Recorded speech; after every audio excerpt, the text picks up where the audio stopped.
All right, so you may have heard Jason Mayoff just a minute ago in the news telling you about the STM strike, the maintenance workers planning to walk off on Monday. You will have to make alternate arrangements, but we thought we'd fill you in because this is, again, we've been through this once before. This will now be the second time.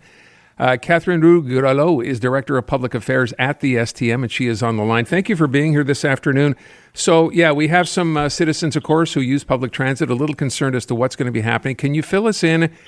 First of all, is there even a possibility that this won't happen on Monday? So let me just give you back the full scope of where we are currently in negotiations. Overall, since discussions began in March 2024, we've had over 100 meetings with the union, 23 with the mediator since last June. Currently, 12 demands, normative demands on both sides have been prioritized. We were able to get to 20 agreements so far on both sides.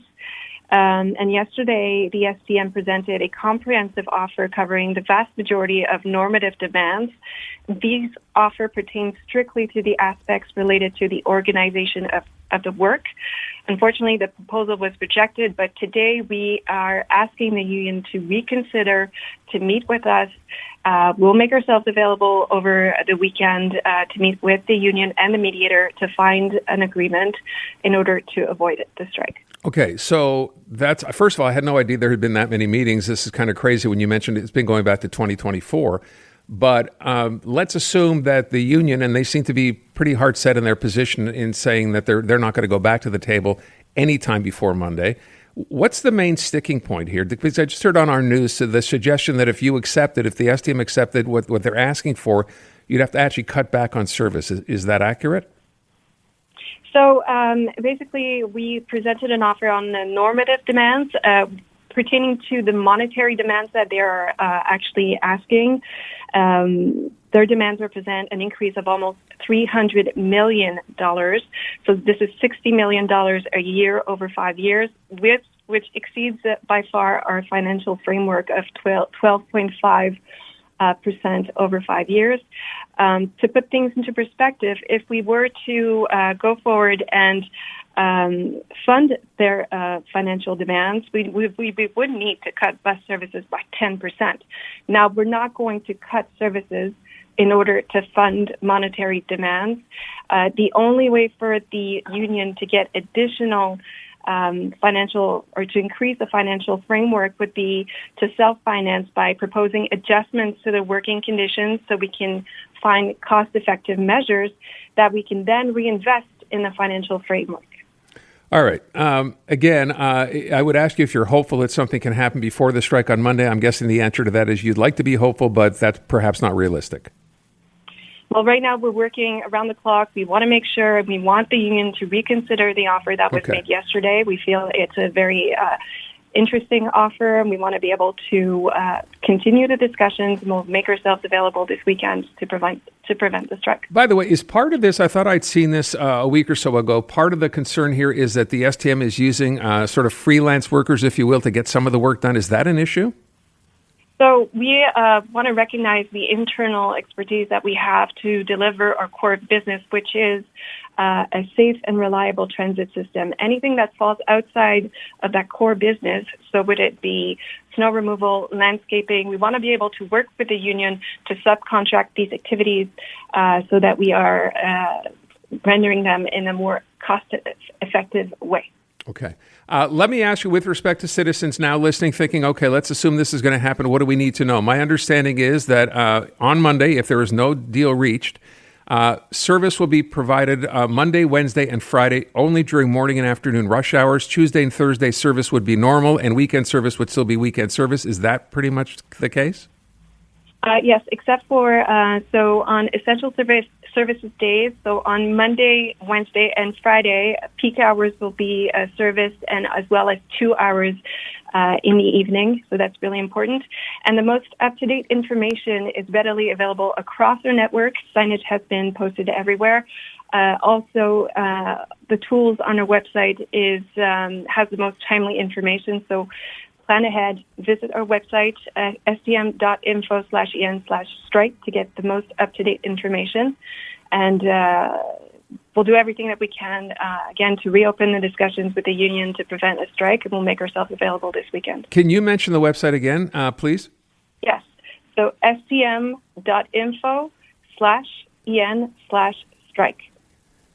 Okay, stm.info/en, English, /strike. Okay, and you can get all the info there. By the way, let me just mention, because when we talk about essential, hours or rush hour, Monday, Wednesday, and Friday, buses would operate from 6:15 to 9:15, and again from 3 to 6. And then you mentioned overnight, so from 11:15 until 1:15 a.m. as well, right? That's correct. Okay. Yes. And aside from that, the last bus or the last metro leaving on the prescribed hour will finish the complete round trip all the way back to the terminus. So if you're on the metro, you're not going to be able to obviously get into the station, are you, if the metro has stopped, running, or how would that work exactly? So the last metro leaving the station is at 9:30. Okay. At the end of the line. So if you get to a metro station by 9:30, you will get into the metro. You'll catch the last train. No problem. As long as you're in by 9:30. Okay. Exactly. So it will leave the end of the line at 9:30, progressively make its way to the other end of the line, and complete the run. And so the metro stations will be closing progressively as the train progresses goes by. through Okay. all the stations. I know a lot of people, we got texts on people asking as well, given this, let's assume this is going to happen, are there going to be fare refunds at some point, depending on how this lasts? How long, rather? So again, fares are the responsibility of the Montreal Transport Agency. So I kindly refer you to the agency to get additional information on refund. But as far as it stands now, from what you know, there are no fare refunds, right? It's up to the agency to determine. Okay, I'm understanding that there are no fare refunds as it stands right now. Once this starts on Monday, by the way, is the REM affected here as well?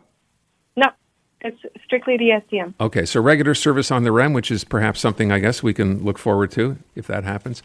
I guess that's pretty much it. By the way, should mention as well, handicapped services, they're maintained through this entire time, Fully right? maintained and not impacted at all. Okay. The paratransit system is not impacted throughout the strike. Okay. Well, look, I think we all hope it gets settled before Monday actually gets here. It doesn't look hopeful now, but it's good to know that at least, the STM is ready to negotiate if and when the union wants to come back.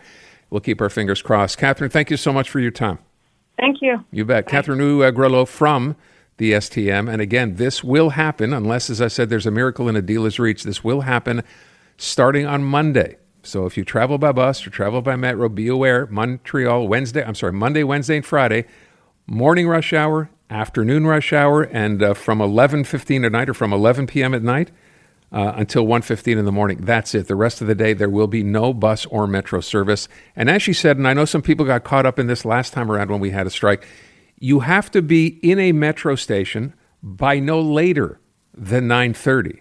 In order to be able to catch the last metro, as we would say, right? So if you're in the station by 9:30, you'll be able to get on a metro because it starts from its last stop, and that's when it begins to do the full route, okay? So just keep that in mind as well. The newest tracks. Let's go.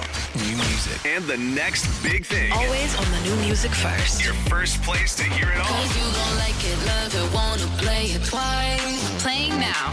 iHeart New Music. Your digital station for brand new drops, fresh finds, and tomorrow's bangers. I think we need something new. Discover iHeart New Music. Always fresh, always first. Stream now on the free iHeartRadio app.